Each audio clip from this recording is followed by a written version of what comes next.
কেউ যদি হায়াত এবং রিজিক বৃদ্ধি করতে চায়, নবীজি বলছে সে যেন মাত্র একটা আমল করে। এই একটা আমল করার কারণে আল্লাহ পাক তার রিজিকের মধ্যেও বরকত দিবে, সম্পদের মধ্যে বরকত দিবে, হায়াতের মধ্যেও আল্লাহ পাক তাকে বরকত দিবে। বুখারীর বর্ণনায় হযরত আবু হুরায়রা রাদিয়াল্লাহু তাআলা হাদিসটা বর্ণনা করেছেন।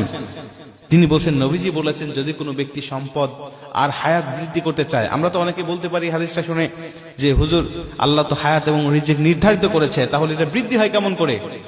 নবীজি বলছে, হ্যাঁ, এটা বৃদ্ধি হয়। আল্লাহ হায়াতের মধ্যে বরকত ঢেলে দেয়, রিজিকের মধ্যেও আল্লাহ পাক বরকত ঢেলে দেয়। ওই রিজিকের মধ্যে বরকত দেওয়ার কারণে আল্লাহ পাক তার সম্পদ অনেক অনেক গুণে বৃদ্ধি করে দেয়। একটা উদাহরণ দিলে আপনারা খুব ভালো বুঝবেন। মনে করেন কোন একজন ব্যক্তি হালাল পথে 10,000 টাকা ইনকাম করে প্রতি মাসে। ওই ব্যক্তি দেখবেন মাস শেষে 10,000 টাকা সংসার চালানোর পরেও 2,000 টাকা সঞ্চয় করতে পারে, 2,000 টাকা সে গোছাতে পারে। কিন্তু একজন ব্যক্তি সে 50,000 টাকা অবৈধ পথে ইনকাম করে, মাস শেষে দেখবেন 50,000 তো খরচ হয়েছে, আরো 20,000 টাকা তাকে ঋণ করতে হয়েছে। কেন? ওই 10,000-এর মধ্যে আল্লাহ পাক বরকত রেখেছে, হালালের মধ্যে বরকত রেখেছে, বিধায় সে সারা মাসেও খেয়ে শেষ করতে পারে নাই।